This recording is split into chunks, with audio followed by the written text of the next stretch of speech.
માંડવી તાલુકા પંચાયતની બાગ બેઠક ઉપરથી કોંગ્રેસના ઉમેદવાર વિશ્રામભાઈ બાબુભાઈ સંગારને વિજય બનાવવા આહવાન કરાયું। બાગ, મસ્કા, ડીંગ અને પીપરી ગામની પ્રાથમિક સુવિધાઓ કોંગ્રેસ વિકસાવશે અને ખેડૂતોને કન્નડતા પ્રશ્નોનું પણ સત્વરે નિરાકરણ લાવશે તેવી ખાતરી દર્શાવતા આગેવાન ખીમજીભાઈ સંગાર। માંડવી તાલુકા બાગ બેઠકમાં મને કોંગ્રેસ ઉમેદવાર તરીકે પક્ષે વિશ્વાસ મૂકી અને મને દાવેદારી ઉતાર્યો છે અને હું ખાતરી આપું છું કે તન મનથી હું પક્ષ માટે પૂરેપૂરી મહેનત કરીશ અને ચારે ગામ મારા બાગ, મસ્કા, ઢીંડ અને પીપરી કામ કરી અને બતાવશું લોકોને હું ખાતરી આપું છું એ રીતે પક્ષ તરફથી અને વિશ્વાસ મૂક્યો છે એમનો અમને પૂરેપૂરો એમને સાથ સહકાર આપશું અને જીતાડી બતાવશું પક્ષને। 26 તારીખના જ્યારે ચૂંટણી છે ત્યારે શું અપીલ કરશો?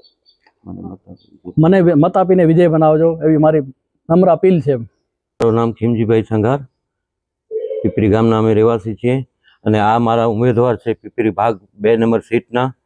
એમને કોંગ્રેસે જે ટિકિટ આપી એને અમે માન આપી કોંગ્રેસને અને આમને જીતાડી અને આગળ વધાવશું અને પ્રજાના કામ કરશું। અમારા તરફથી એટલો વિશ્વાસ છે પ્રજાને કે ભાગ, ઢીંડ, પીપરી અને મસ્કા એની પ્રજાને પૂરો ન્યાય મળે અને અત્યારે અમારા કને વિકાસના કામ જે છે એ પેપર ઉપર છે, વિકાસના કામ થયા નથી એના કારણે કે ભાઈ આ ઉમેદવાર અમારા છે એને કોઈ લાલચ નથી, વેપારી છે, ભણેલા છે, ગ્રેજ્યુએટ છે, આને કોઈ લાલચ નથી।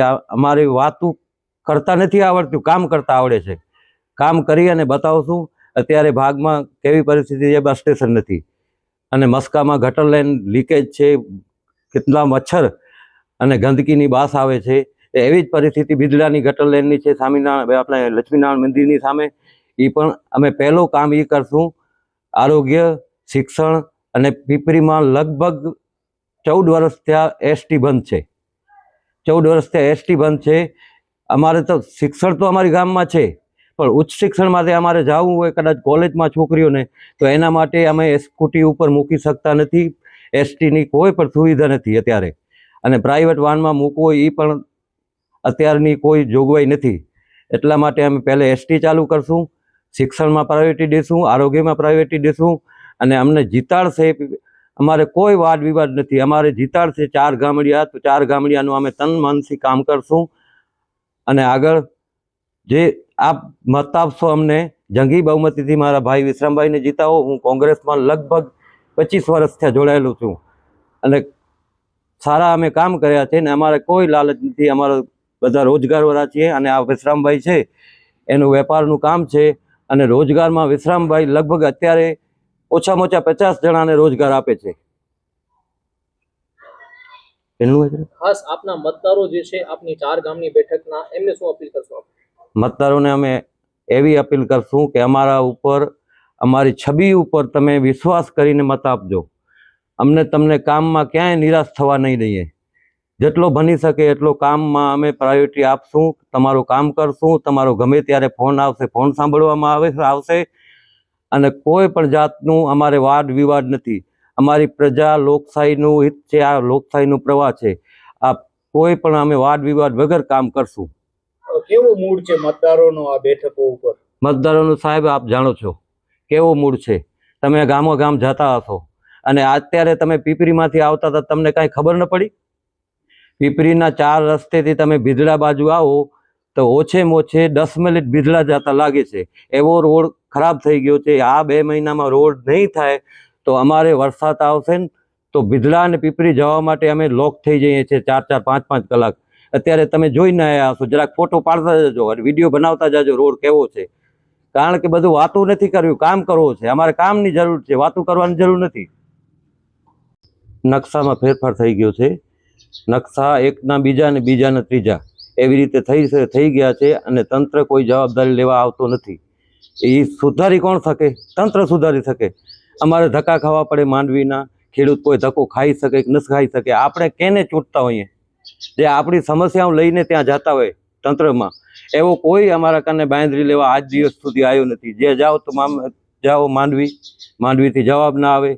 કેનાલમાં ફેરફાર થયો, કેનાલ આવી સારા માટે આવી છે, ખેડૂતો માટે આવી છે ને અમે ખુશ છીએ કેનાલથી, પણ કેનાલની આજુબાજુમાં જે માણસોને તકલીફ થઈ છે ને એ જોતા નથી। કારણ કે ક્યાંક પાણી ભરાય છે, ક્યાંક ડૂબાણ થાય છે, કોકના પાક આખા વયા જાય છે. એના ઉપર વધારે પૂરતું અમે ધ્યાન દઈશું, ખેડૂતોને ન્યાય મળે. અને ઘણા લાંબા સમયથી અમને આ પ્રોબ્લેમ છે નકશા વિશે. પાણીનું બહુ ખૂબ જ તકલીફ છે. જે અમારા વાડી વિસ્તારનું પાણી છે ને અત્યારે 3500 TDS છે, પીવાલાયક પાણી નથી. ગુજરાત ગવર્મેન્ટે એવું ઈચ્છે છે કે 2000થી ઉપર પાણી પીવો નહીં, 2000 TDSથી ઉપર. તો અમારા કાને પાણીની લાઈન લગભગ આજથી 10 વર્ષ પહેલાં નાખાણી હતી, એમાં એકેય વાર પાણી નથી આવ્યું. કારણ કે અમારે અહીંયા પાણી આવે છે તો બિરલાથી પાણી નર્મદા યોજના આપે છે, તો યોજનામાંથી અઠવાડિયામાં 1 દિવસ પાણી આવે છે. કેવી રીતે ચાલે? હવે અમે ફિલ્ટર પાણી કરીને વાડીનું ફિલ્ટર પાણી પીએ છીએ ને બહુ ખર્ચો આવે છે. તો એ પાણીની સમસ્યા પહેલી પાણીની સમસ્યા હલ કરવા જેવી છે. બધે ઠેકાણે પાણીની રાડ છે. પીવાના પાણીની બહુ ખરાબી છે, કારણ કે 2000 TDSથી ઉપર જાય પાણી પીવામાં તો આપણે બીમારી પેદા થાય. અમારા ગામમાં પથરીના ઘણા બધા એવા આવે છે. અમારા માધ્યમથી અમે જણાવીએ છીએ કે આ બધી એટલી બધી સમસ્યાઓ છે, એનું એક જ વિકલ્પ છે કે અમારા વિશ્રામભાઈ બાબુભાઈ સંઘાર કોંગ્રેસના પંજા ઉપર એને જીતાડી અને જંગી બહુમતીથી જીતાડીને તાલુકા પંચાયતમાં પહોંચાડો. તો અમે આ 4 ગામડાઓનો પ્રશ્ન છે એના તટસ્થ અમે હલ કરશું.